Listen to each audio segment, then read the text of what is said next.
In the wreckage of today's markets, could there be some buying opportunities? Well, my next guests have some ideas. Simeon Hyman is a Bloomberg Wealth strategist and a former strategist at Lehman Brothers. He has just put out a note about big U.S. multinationals, companies such as Caterpillar, Coke, and Apple. Also with us, Steve Brozak. He's the founder, president, and analyst at WBB Securities, a top-ranked healthcare analyst. Gentlemen, good to have you with us. I want to start with you, Simeon, and just talk a little bit about your note. This idea that has been often mentioned to investors that if you want to buy growth overseas, you don't have to go overseas. You buy big U.S. multinational corporations which have maybe a half or even more of their sales outside the United States. You're saying take a look at the results. Does not make sense. Yeah, Pimm, you know, it's very tempting, especially after this recent earnings season that we're just about through, where we had surprisingly good results given all the bad economic news. You know, companies have been growing their earnings 20% and top line perhaps even more than that in many cases. And it's true, it came from overseas. Companies were reporting 20, 25, 30% growth in their overseas operations and, you know, mid to high single digits in the U.S. And so it seems tempting to say, wow, if I just buy U.S. multinationals like Coke and Apple and Caterpillar, I'll be fine. But the numbers don't bear that out. U.S. multinationals move very much in lockstep with, you know, the S&P 500 and U.S. indices. You really have to go to the overseas markets and invest more directly to get some of those opportunities to show up in your portfolio. All right, Steve Brozak, so the correlation is not there. The correlation between investing in big U.S. multinational corporations and wanting that overseas expansion, that overseas growth.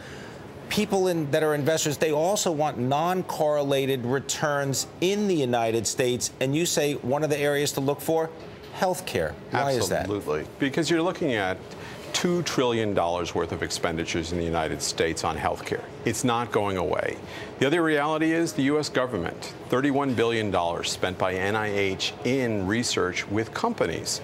The products that you're seeing today, the big products like Lipitor, these were originally founded by NIH grant research for LDL correlation.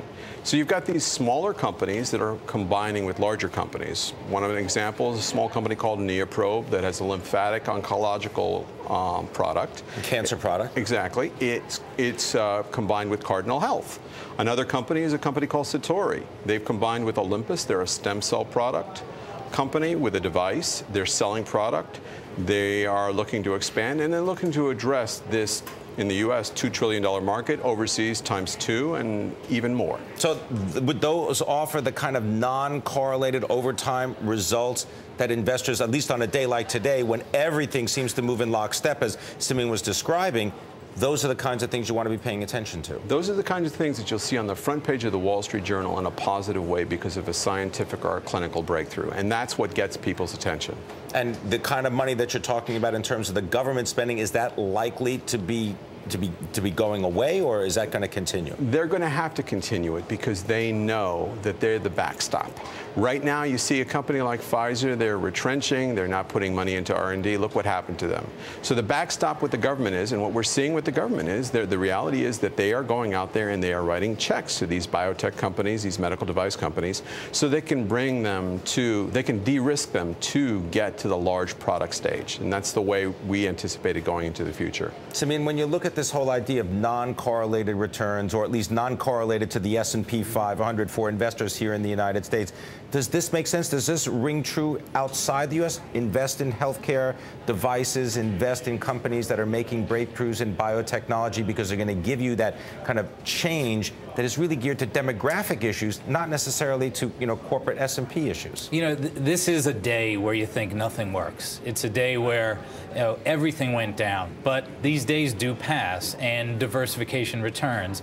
And there's a lot of evidence that diversification comes, yes, from regions, but also very much from sectors. So there's a lot of academic evidence that some of the best diversification comes from being in different sectors over the business cycle. And of course, there's certainly a case for healthcare. There's a case for a lot of sector rotation plays and getting diversification from that, even though today it doesn't seem like that would be the case. Steve Brozak, Joe McAlin, Catalpa Capital, he was just on and he said if he is right, what we're going to see is a move in stocks but it's going to be small and mid-cap stocks. Are you seeing investor interest in those kinds of shares? Absolutely. We're being bombarded with requests for what's the top pick, what do you think, what makes the most sense, because by definition, not many people cover them. You have to have an expertise, and sometimes, frankly, they don't work. So you need to know which are the ones that are basically going to have the best chance, which are the ones that you should say, okay, we want to buy a basket, and which are the ones that you should avoid because of possible reimbursement problems, things like that. I mean, but the reality is this: $2,000 out of every General Motors car goes to healthcare. That's a number that's not going to go down. And it's got to be paid for by someone, the medical insurance companies and the government. So these are items where people are looking and saying, okay, on a day like today, the big advantage I've got is in biotech and medical devices. We have bear markets more often than not. So you get a chance to say, this is a buying opportunity. I want to thank you, gentlemen, very much. Steve Brozak, WBB Securities, and Simeon Hyman joining us, Bloomberg Wealth strategist.